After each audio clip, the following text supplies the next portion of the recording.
On today's episode of Watch JR Go, it is the 4th of July. Happy Independence Day to you guys. And for Independence Day here, we're gonna work on a German car.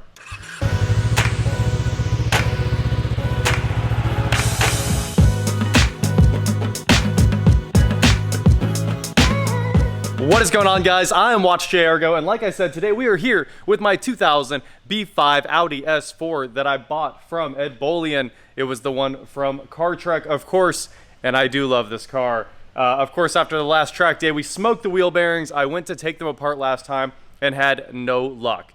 And now, today, we have superpowers, thanks to the OEM Tools 37342. I will throw a link to that in the description below, just because they sent this over to me for free. They didn't pay me or anything like that, but they did send me the tool, and it's a tool that was sorely needed because it ripped this thing apart instantly, which was awesome. So right now I've got the hub. I went ahead and got the inner bearing race off. It's not attached or anything like that. It's just sitting in there, but you can see the inner race is off of there. So it's just chilling back in its hole. Don't fall. And we're gonna drive that thing in there with this bearing remover and installer kit. It should go right in, and then we're gonna switch to the other side, do that bearing, hopefully it goes very quickly, and drive this car. It had to have been last year, and this car has not really been driven since. Of course, it may have ate some turbo seals, so I might need to go ahead and swap out the turbos, which I do have. It's on the to-do list. But today, the goal is just to get the wheel bearings done and take this thing for a spin and just see how bad it is, or if it's even like bad at all. You know, who knows? It was smoking a little bit, so I figured I probably killed one of the KO3s, the stock turbos that are in this car. But we don't really know for sure yet. It could have just been a bunch of oil that pooled up and was burning. Let's get this done. I'm excited to see this tool do its magic. So the tool says all you need is this driver bearing bolt here and a plate on the back. Let's find out just how true that might be true. It might actually fit. Wow, that's pretty cool. All right, let me find a plate that fits on the back, and we'll run the nut down and this thing will be going in.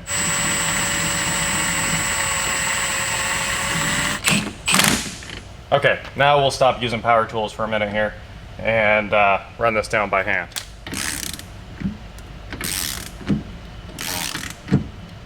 Well, this is easy. I probably could have just used the impact. It's already done. Much better, look at that. So we've got a hub. Now I have to remember how this thing goes together because it's been a very long time.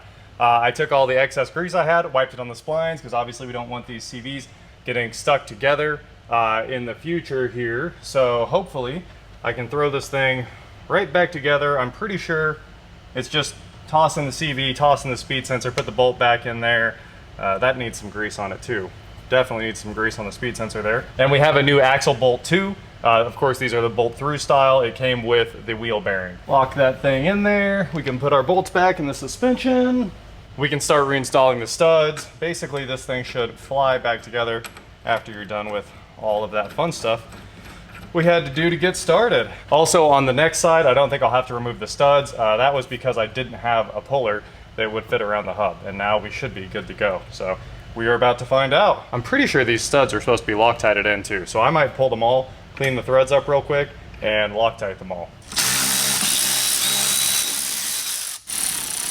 And now we get to do an entire wheel bearing job. Again, obviously I hadn't done the driver's side, so I'm gonna rip the wheel off here and try to get this done as fast as possible. I'm hoping, since we have the correct tools now, this job is amazing, and I can't wait to get it done. So we're just gonna grab the impact, knock this wheel off of here, and it should just take a few minutes after that to grab brakes and speed sensor, pull the axle out, and if everything works as expected, that bearing comes right out and the new one goes right back in. Also, part numbers in the description below, or just links. I thought this job was gonna take 10 seconds, but the wheel spacer will not come off. That's why you grease those things before you put them on. I think we found our bad wheel bearing now. You can definitely hear this thing sounds nasty. As you can imagine, the brakes weren't having it. They were not coming off, and I didn't want to beat on them because obviously I have to reuse them. Ooh, actually not too hot out here. Thought this thing was gonna be on fuego. There we go. We got her off, finally. It took a lot of work, and there's a lot of soot in the air.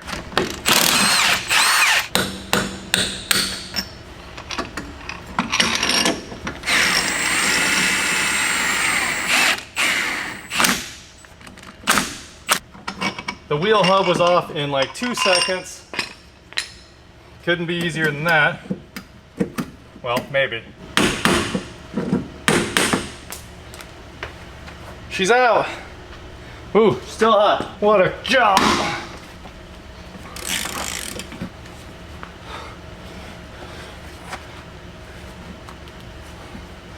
This is the tool. I don't think I've ever loved anything more. Oh, like butter. And then 2 seconds to run the thing out. And it's done.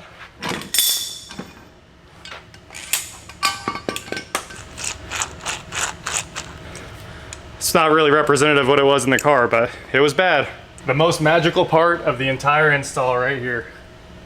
Honestly, I think you could use an impact and get away with it.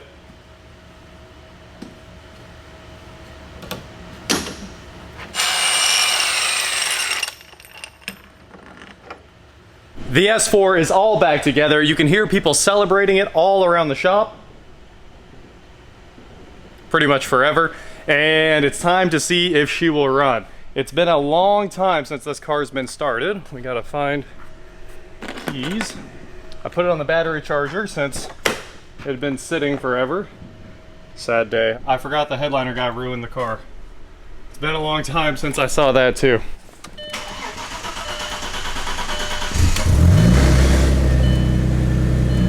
She's back. Hazards came on for some reason.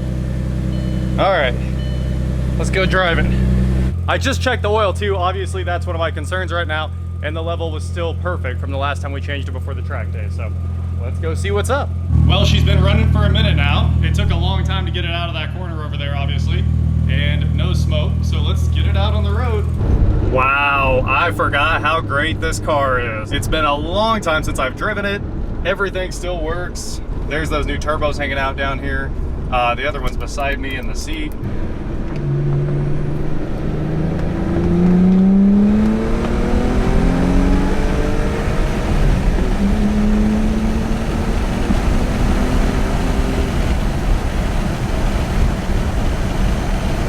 It might be tough to see me. Apparently the lights in the headliner don't work anymore.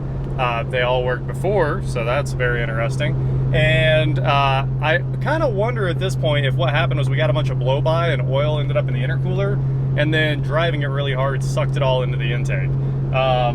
Because I'm making like little hits just like that, and I'm not seeing any smoke behind me. And I am watching with the window down, obviously. You can't see much with them up.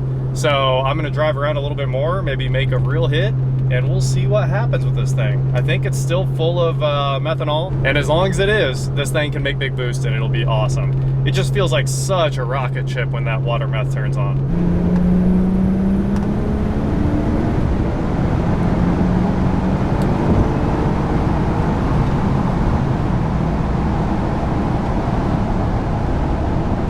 The CarTrek S4 lives again. I better start this back up so you guys can see it, but it is not smoking.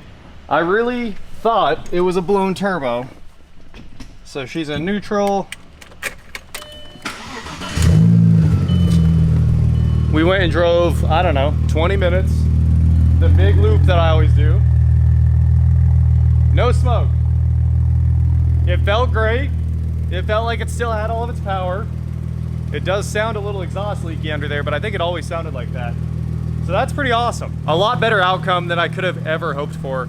I am happy to have the thing back on the road, and now we can start putting together all the parts to do the turbo swap, which is probably the next project that needs tackled on it. I hope you're having a great 4th of July. Obviously, everyone around here is, you can see by the just insane amount of fireworks that they're shooting off today.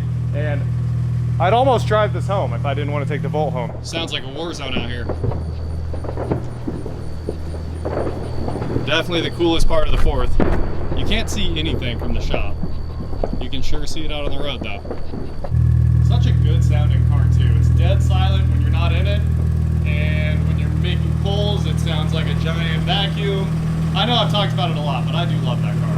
That is it for today, guys. Thank you so much for watching. Don't forget to head on over to shop.watchjairgo.com for cool shirts just like this, and this brand new shirt that you guys all asked for. is coming in 1 or 2 more days. We're finalizing it right now. I'm excited for that. I hope you guys like it too. And please like, share, subscribe, do whatever you want to do, and I will talk to you next time. Another big win, a project that had to get done, and now that I have the right tools for it, it was much easier to get done. I'm pretty pumped to have the S4 off the lift, and now we can put the Jag on the lift, because the Jag is definitely priority 1, and I like to use that one in the corner for engine swaps. It just works out really well. Plus that leaves one of my lifts free, so I have a place for other little projects that would need to get in and out, or friends' cars, or whatever else we have to get done. So corner lift is the move, and well, you guys haven't seen it yet. You get to see it tomorrow. The Jag is running, just not well.